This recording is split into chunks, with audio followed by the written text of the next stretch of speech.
ಹರಿ ಓಂ ಗುರುಭ್ಯೋ ನಮಃ. ಆತ್ಮೀಯರೆಲ್ಲರೂ ಕೂಡ ನಮಸ್ಕಾರ.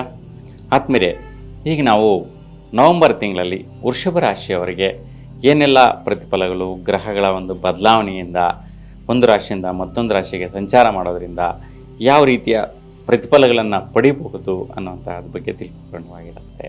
ಇನ್ನು ಕುಜನ ಬದಲಾವಣೆ ನೋಡಿ, ಕುಜ ಯಾವುದೇ ರೀತಿ ಬದಲಾವಣೆ ಆಗ್ತಾ ಇಲ್ಲ, ಸ್ಥಿರವಾಗಿ ಸಂಚಾರದಲ್ಲಿರ್ತಾನೆ ವೃಶ್ಚಿಕ ರಾಶಿಯಲ್ಲಿ. ನೋಡಿ, ವೃಶ್ಚಿಕ ರಾಶಿಗೆ ಅಧಿಪತಿನೇ ಕುಜ. ಹಾಗೆ ನಿಮ್ಮ ರಾಶಿಯಿಂದ ಸಪ್ತಮ ಸ್ಥಾನದಲ್ಲಿ ಸಂಚಾರ ಏನು ಕುಜನ ಫಲ ಕೊಡ್ತಾನಪ್ಪ ಅಂತಂತಂದರೆ ನೋಡಿ, ಯಾವುದೋ ಒಂದು ಕೆಲಸ ಕಾರ್ಯ ಮಾಡೋ ವಿಚಾರ ಆಗಿರ್ಬೋದು, ನಿಮ್ಮ ವೈಯಕ್ತಿಕವಾದ ದೃಢ ನಿರ್ಧಾರಗಳು ಮಾಡೋ ವಿಚಾರ ಆಗಿರ್ಬೋದು, ಮತ್ತು ದಂಪತಿಗಳ ಮಧ್ಯೆ ಕೆಲವೊಂದು ಒಡಂಬಡಿಕೆಗಳು, ಅಂದರೆ ಯಾವುದೋ ಒಂದು ಜೀವನದಲ್ಲಿ ಉದ್ಧಾರ ಆಗೋದಕ್ಕೋಸ್ಕರ, ಅಭಿವೃದ್ಧಿ ಪಡೆಯೋದಕ್ಕೋಸ್ಕರ ಕೆಲವೊಂದು ನಿರ್ಣಯಗಳನ್ನು ಮಾಡಿಕೊಳ್ಳುವಂತಹ ಒಂದು ಕಾರ್ಯವೈಖರಿಗಳು ನಿಮ್ಮ ಮುಂದುಗಡೆ ಬರುವಂತಹದ್ದು. ಆ ವಿಚಾರದಲ್ಲಿ ಹಠಸಾಧನೆಯ ಬಲ ಪ್ರಯತ್ನ ನಡೆಯುತ್ತೆ. ಮತ್ತು ಯಾವುದೋ ಒಂದು ವಿಚಾರವಾಗಿ ನೀವು ನಿರ್ಣಯಗಳನ್ನು ದೃಢ ಸಂಕಲ್ಪದಿಂದ ನಿರ್ಣಯಿಸಿಕೊಳ್ಳುವಂತಹದ್ದು ದಂಪತಿಗಳಿಗೆ ಒಂದು ವೃಷಭ ರಾಶಿಯಲ್ಲಿರ್ತಕ್ಕಂಥ ಹೊರಗೆ ಈ ಒಂದು ತಿಂಗಳಲ್ಲಿ ಬರುತ್ತೆ.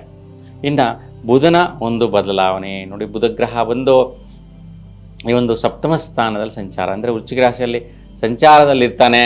ವೃಶ್ಚಿಕ ರಾಶಿಯಿಂದ ತುಲಾ ರಾಶಿಗೆ 23ನೇ ತಾರೀಕಿಗೆ ಪ್ರವೇಶ ಆಗ್ತಾನೆ. ವಕ್ರ ಸ್ಥಿತಿಯಲ್ಲಿ ಹಿಂದಕ್ಕೆ ಬರ್ತಾನೆ. ಈ ಒಂದು ಬುಧ ಗ್ರಹ ಮುಂದೆಗಡೆಗೆ ಹೋಗೋ ಬದಲು ಹಿಂದ್ಗಡೆಗೆ ಬರ್ತಾನೆ, ಅಂದರೆ ವೃಶ್ಚಿಕ ರಾಶಿಯಿಂದ ತುಲಾ ರಾಶಿಗೆ ಬರುವಂತಹ ಸ್ಥಿತಿ. ಹಾಗೆ 23ವರೆಗೂ ತುಂಬಾ ಶುಭದಾಯಕವಾದ ಫಲ. ಈಗಾಗಲೇ ಹೇಳಿದೆ, ದಂಪತಿಗೆ ಒಳಿತಿದೆ ಅಂತ ಹೇಳಿಬಿಟ್ಟು.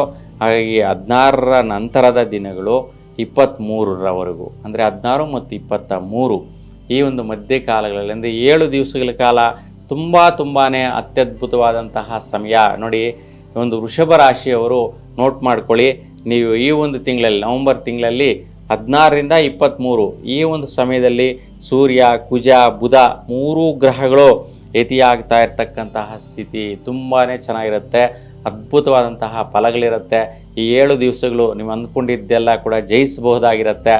ಹಾಗಾಗಿ ಭೂಮಿ ಫಲಿತಾಂಶಗಳಾಗಿರ್ಬೋದು, ವ್ಯಾಪಾರ ವ್ಯವಹಾರಗಳು, ಹೊಸದಾಗಿ ನೂತನವಾಗಿ ಪ್ರಾರಂಭಿಸುವಂತಹ ಬಿಸ್ನೆಸ್, ಒಂದು ಫ್ಯಾಕ್ಟ್ರೀಸ್ ಆಗಿರ್ಬೋದು, ಕಂಪ್ನೀಸ್ ಆಗಿರ್ಬೋದು, ಈ ಒಂದು ಸಮಯದಲ್ಲಿ ನಿರ್ಣಯ ಮಾಡಿದ್ರೆ ನಿಮ್ಮ ಜೀವನದಲ್ಲಿ ಉತ್ತುಂಗ ಸ್ಥಾನಕ್ಕೆ ಬೆಳೆಯೋದರಲ್ಲಿ ಎರಡು ಮಾತೇ ಇರೋದಿಲ್ಲ.